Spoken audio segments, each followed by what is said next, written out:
Title: Lost in the Woods. Chapter 1. The Quest for S'mores.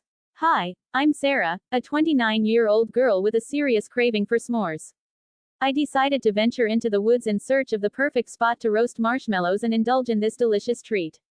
Little did I know that this simple quest would turn into a hilarious adventure. As I made my way deeper into the woods, I couldn't help but feel a sense of excitement.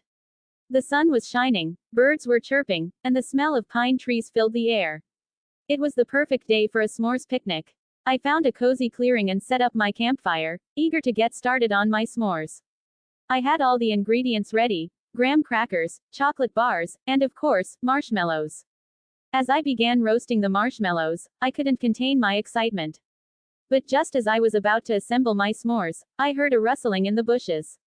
I turned around to see a squirrel staring at me with curious eyes. I couldn't help but laugh at the sight of this little critter interrupting my snack time. I tried to shoo the squirrel away, but it seemed determined to join me for some s'mores. I couldn't resist its adorable antics, so I decided to share my treats with my new furry friend. We sat by the campfire, munching on s'mores and enjoying each other's company. As the sun began to set, I realized that I had lost track of time. I had wandered deeper into the woods than I had intended, and now I was faced with the daunting task of finding my way back home.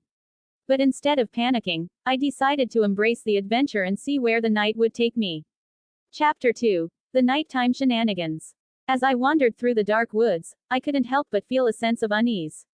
The rustling of leaves and the hooting of owls made me shiver, but I knew that I had to stay calm and focused if I wanted to find my way back home. I stumbled upon a small stream and decided to follow it, hoping that it would lead me to civilization. As I walked along the banks, I heard a strange noise coming from the water. I cautiously approached and was surprised to see a family of beavers building a dam. I couldn't help but chuckle at the sight of these industrious creatures working together to create their home. I watched in awe as they carried sticks and mud, their tails slapping against the water in a rhythmic pattern.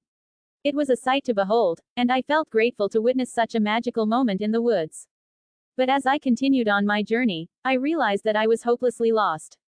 The trees all looked the same, and the darkness seemed to swallow me whole. I tried to retrace my steps, but the more I walked, the more disoriented I became. Just when I thought all hope was lost, I saw a flickering light in the distance.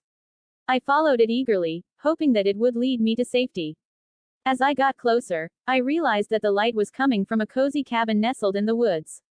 I knocked on the door, and to my surprise, it was opened by a friendly old man with a twinkle in his eye. He welcomed me inside, offering me a warm meal and a comfortable bed for the night. I couldn't believe my luck. It seemed that the woods had a few surprises up its sleeve after all.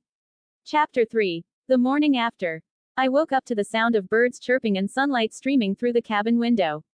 I couldn't believe that I had spent the night in the woods, but I was grateful for the hospitality of the old man who had taken me in. As I sat down for breakfast, the old man regaled me with stories of his own adventures in the woods. He told me about the creatures he had encountered, the mysteries he had unraveled, and the lessons he had learned along the way. I listened intently, captivated by his tales of bravery and resilience. After breakfast, the old man offered to guide me back to the edge of the woods. I gladly accepted his help, grateful for his kindness and wisdom. As we walked through the trees, I couldn't help but feel a sense of nostalgia for the night I had spent in the woods. When we finally reached the edge of the woods, I turned to thank the old man for his help. But to my surprise, he had disappeared, leaving behind only a faint scent of pine and a sense of wonder in my heart. As I made my way back home, I couldn't help but smile at the memories of my adventure in the woods. It had been a journey filled with laughter, surprises, and unexpected friendships.